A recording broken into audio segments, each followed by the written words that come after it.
Assalamualaikum warahmatullahi wabarakatuh. Selamat pagi semuanya. Hari ini kita akan melanjutkan materi pengantar komputer dan software 2, yaitu tentang kombinasi konsep percabangan dan perulangan. Jika 2 minggu sebelumnya kita belajar tentang konsep perulangan dan minggu sebelum UTS itu kita belajar tentang konsep percabangan, nah kali ini kita belajar menggabungkan antara konsep percabangan dan perulangan. Oke. Nah, sekarang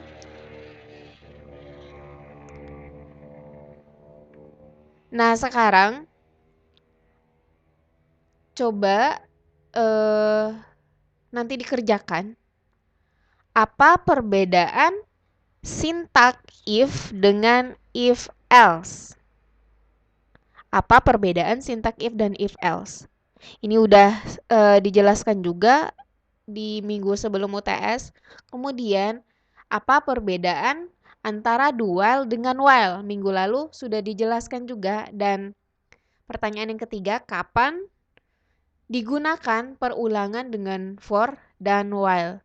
Tes ini silahkan kalian kerjakan dan nanti dijadikan tugas ya. Oke, sekarang kita lanjut. Sebentar slide-nya.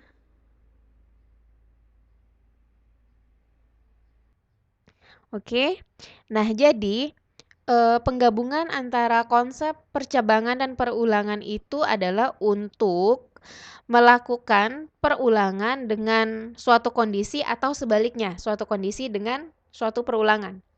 Nah, contohnya ini ada contoh kasus, misalnya ada instruksi untuk membuat suatu program yang menerima masukan bilangan bulat dan kemudian menentukan bilangan bulat tersebut apakah dia termasuk bilangan genap atau bilangan ganjil dan kemudian mencetak bilangan bulat tersebut ke layar.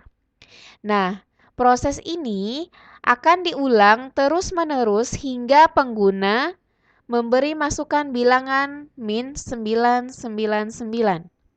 Nah, maksudnya jika pengguna atau user memasukkan bilangan min 999, maka program akan berhenti. Nah, sekarang bagaimana dengan struktur pemrograman yang akan kita buat? Apakah kita menggunakan while, kita menggunakan for, atau kita menggunakan do while, atau kita menggunakan gabungan antara percabangan dan perulangan? Nah, kita coba lihat. Nah, ini contohnya. Nah, sekarang ini contoh kasusnya. Jadi, tugas kalian silakan coba dibuat flowchart-nya, bukan programnya ya, flowchart-nya. Oke? Itu juga tambahan tugasnya. Dibuat flowchart-nya seperti apa? Kemudian, ini salah satu dari sebentar, ini salah satu dari contoh solusinya. Ini oke. Nah,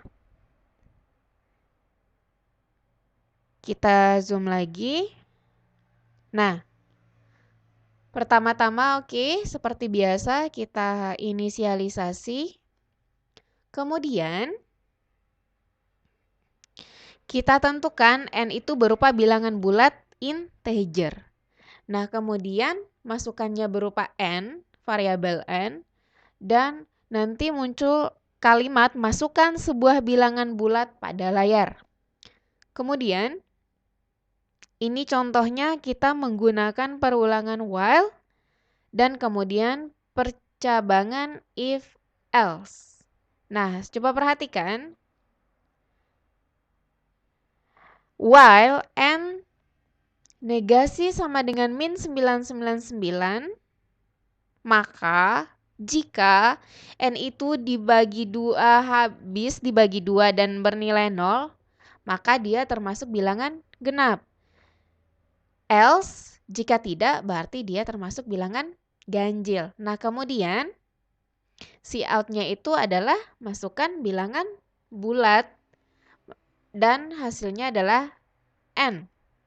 Nah, tanda seru ini merupakan tanda negasi. Jadi, misalnya nilainya bukan min 999, maka proses ini akan dilaksanakan oleh programnya. Namun, misalnya nilainya itu kita masukkan min 999, maka programnya langsung berhenti. Ini salah satu contoh solusi untuk kasus ini. Menentukan bilangan genap dan bilangan ganjil. Oke. Nah, bagaimana dengan solusi lain? Apakah bisa dengan menggunakan do while? Nah, kali ini saya akan banyak ya memberikan tugas. Pertanyaan yang ada di dalam kolom ini, silahkan kalian kerjakan. Kan soalnya tidak mudah, soalnya tidak susah, jadi cukup mudah untuk dikerjakan. Dan ini juga sudah ada contoh, jadi bisa jadi panduan untuk kalian mengerjakan solusi lainnya. Oke?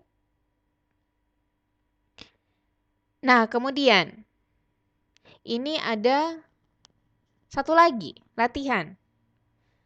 Deskripsinya begini. Buatlah suatu program yang dapat melakukan pengecekan terhadap bilangan prima. Nah, bilangan prima itu adalah bilangan yang memiliki faktor 1 dan bilangan itu sendiri. Maksudnya gimana? Jadi, jika N habis dibagi oleh suatu bilangan M yang bukan N, maka N bukan bilangan prima. Contohnya, angka 2. Nah, 2 itu dibagi 1 dan habis dibagi dirinya sendiri, 2. 2, 3, 5, 7, ya sudah tahu ya bilangan prima. Nah, sekarang bagaimana membuat programnya? Oke. Input kita itu berupa bilangan bulat. Kemudian outputnya itu berupa bilangan yang tercetak ke layar dan ada kalimat prima atau bukan prima. Nah, caranya bagaimana? Mari kita lihat. Sebelum kita menuliskan program, sintak program, hal utama atau hal yang wajib kita lakukan, kita kerjakan dulu itu adalah kita tentukan algoritmanya, kita tentukan flowchartnya seperti apa atau alur programnya seperti apa. Nah, ini ada contoh dari algoritma soal yang barusan disebutkan. Itu 1 tidak termasuk bilangan prima, 2 dan 3 adalah bilangan prima. Tadi sudah disebutkan. Nah, sekarang untuk N besar 3 dan dimulai dari I sama dengan 2, lakukan. Yang pertama, jika N habis dibagi I, maka N bukan bilangan prima. Kemudian, tambah nilai I menjadi I tambah 1. Ulangi langkah I sampai I sama dengan N. Oke. Nah, bagaimana kita mentranslasikan kalimat ini ke dalam sintak? Nah, contohnya seperti ini. Contohnya, nah ini seperti biasa kita inisialisasikan dulu. Kemudian variabelnya N. N ini adalah bilangan bulat yang akan kita masukkan. Oke. Kemudian kita tentukan juga I itu sama dengan 2 berupa integer. Kemudian ada is prime sama dengan true, itu kondisi boolean. Oke. Nah, kemudian perulangannya seperti ini. While I kecil n dan is prime jika N dibagi I itu sama dengan 0 dan N tidak sama dengan 2 dan N tidak sama dengan 3, maka is prime-nya sama dengan false. Kemudian I plus plus. Nah, kemudian jika is prime, maka muncul bilangan yang Anda masukkan adalah bilangan prima. Else, bilangan yang Anda masukkan bukan bilangan prima. Nah, jadi variabel is prime ini dengan kondisi bool itu maksudnya kondisi boolean, kondisi 1 atau 0. Jadi kondisinya kalau enggak true, kalau enggak false. Nah, jadi dengan kondisi yang kita tentukan ini, maka akan terjadi, kita akan melakukan perulangan, kemudian perulangannya dengan kondisi. Nah, kemudian ada kondisi satu lagi. Nah, kondisi satu lagi ini adalah untuk menampilkan apakah bilangan tersebut merupakan bilangan prima atau bilangan non-prima. Oke? Nah, kemudian bagaimana dengan perulangan bersarang? Perulangan bersarang ini adalah perulangan di dalam perulangan. Jadi, misalnya kita bikin suatu perulangan, kemudian di dalam perulangan itu ada perulangan lagi, dan ada perulangan lagi misalnya. Nah, jadi contohnya ini ada contoh, ada 3 contoh. Nah, contoh ketiganya ini itu dilakukan dengan menggunakan perulangan bersarang. Oke? Nah, bagaimana perulangan bersarang itu? Coba perhatikan. Nah, perulangan itu dilakukan dalam kondisi perulangan terluar. Jadi ada outer loop. Kemudian contoh penerapannya itu dapat pada pembangkit pola atau algoritma pencarian data. Oke. Nah, struktur umumnya bagaimana? Oke, ini kebetulan contohnya 2 perulangan. Jadi, yang pertama perulangan 1 itu yang namanya dengan outer loop atau perulangan terluar. Kemudian ada perulangan di dalam atau inner loop. Nah, perulangan ini memungkinkan adanya loop untuk kembali. Contohnya ini, misalnya, kita pengen menampilkan X pada layar dengan kondisi yang pertama, coba perhatikan, ini kita menggunakan perulangan for untuk I sama dengan N dan I besar dari 0 maka I min min. Oke, itu kondisi perulangan di luar. Kemudian kondisi perulangan di dalam for I int j sama dengan I, j-nya besar dari 0, j min min, tampilkan X. Kemudian cout endl endline. Oke. Dan bagaimana hasilnya? Saya sudah coba menjalankan program ini. Coba kita lihat. Sama seperti yang tertulis pada slide. Oke. Mari kita coba. Oke, nggak ada error. Kemudian build dan run the program. Oke. Oke. Ini again. Oke, masukkan sebuah bilangan bulat. Misalnya saya masukkan bilangan bulat 5. Maka apa yang terjadi? Oops, sorry. Oke, again. Misalnya saya masukkan 5, kemudian enter. Coba perhatikan, akan muncul tampilan X di layar yang nilainya semakin kecil hingga sampai 1. Coba perhatikan. Nah, coba perhatikan dengan slide yang di sini. Oke, coba lihat. Ini perulangan perulangan luar, ini perulangan dalam. Coba perhatikan perulangan dalam. INTJ sama dengan I, J-nya besar dari 0, J min. Berarti dia akan melakukan pengurangan. Pengurangan per baris. Oke? Atau kemudian akan muncul X. Nah, tadi kita masukkan bilangan bulat itu N. Kita masukkan 5. Maka X yang akan muncul itu adalah sebanyak I. Sebanyak I yang mana? I yang sama dengan N. I sama dengan 5. Itu kenapa ketika kita masukkan bilangan bulat 5, yang pertama kali muncul itu adalah X sebanyak 5 kali. Kemudian dia akan mengalami pengurangan sesuai dengan kondisi yang diberikan pada perulangan ini. Nah, sekarang bagaimana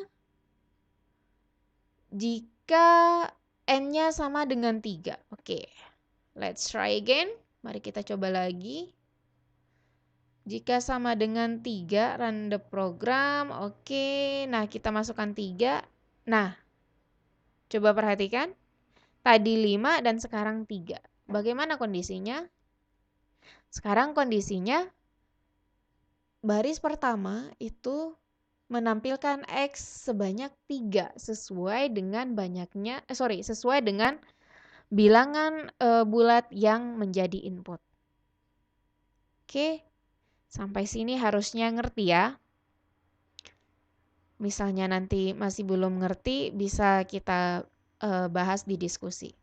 Oke, sekarang lanjut. Ada latihan lagi. Nah, buatlah suatu program yang dapat menerima masukan sebuah bilangan bulat N. Oke, berarti masukkan bilangan bulatnya N yang menyatakan panjang sisi persegi. Kemudian program akan mencetak ke layar pola persegi tersebut dengan simbol pagar. Nah, ini contoh keluarannya berupa pagar dengan N sama dengan 3. Oke. Nah, coba kita lihat, kayaknya saya slideshow aja. Oke. Nah, ini contohnya. Nih, variabel N kita tentukan dulu, kita inisialisasi dan deklarasikan. Kemudian, coba perhatikan untuk perulangannya. INTI sama dengan 0, untuk I kecil dari N, I plus plus. Oke, berarti I-nya akan mulai dari 0. Kemudian, for INTJ sama dengan 0, J kecil dari N, J plus plus. Cout, tanda crash, tanda pagar. Kemudian ENDL. Nah, dengan kondisi yang seperti ini, itu tanda pagar ini akan muncul sebanyak sesuai dengan N yang dimasukkan. Ini kondisinya udah jelas di sini. Ini kondisi untuk loop terluar, ini kondisi untuk loop bagian dalam. Oke. Misalnya mau kita coba sebentar. Coba kita copy paste programnya. Semoga bisa ya. Oke. Let's try.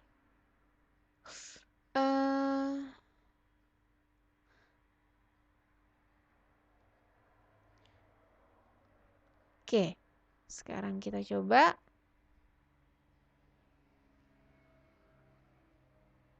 Oke. Kemudian dikompil, di-build, dan dieksekusi. Oke. Masukkan sebuah bilangan bulat, misalnya 3. Wait, ini Nah, misalnya 3. Maka akan muncul crash-nya 3, tanda pagarnya sebanyak 3 dan sebanyak 3 pagar horizontal dan vertikal. Misalnya kita coba masukkan bulatnya 10. Maka akan muncul tanda pagar 10 untuk ukuran horizontalnya dan 10 untuk ukuran vertikalnya. Oke. Atau misalnya kita pengen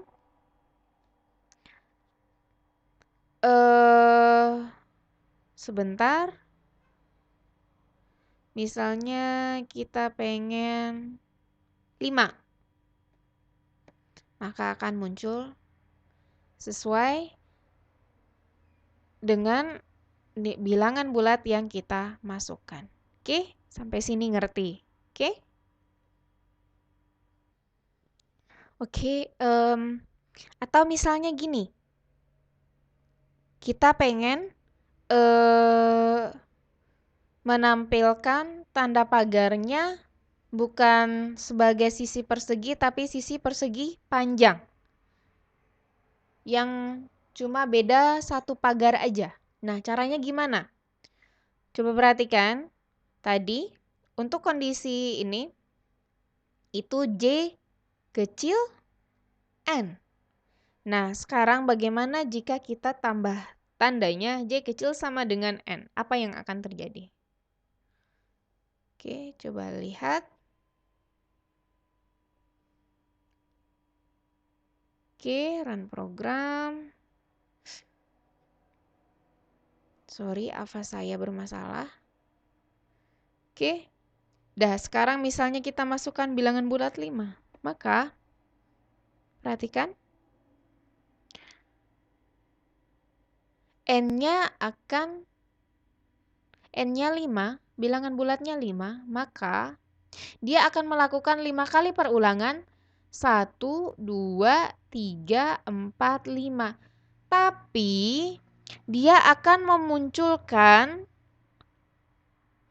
tanda pagar ini lebih dari 5. Kenapa?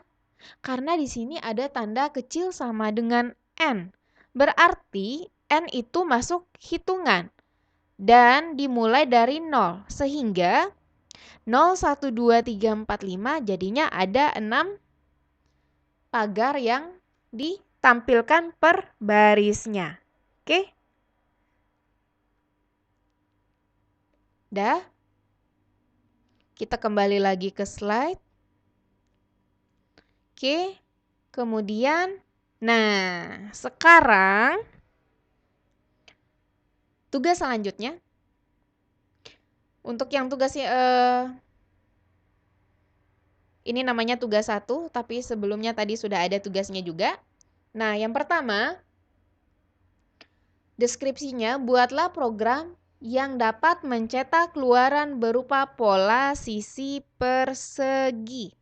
Oke, pola sisi persegi seperti ini.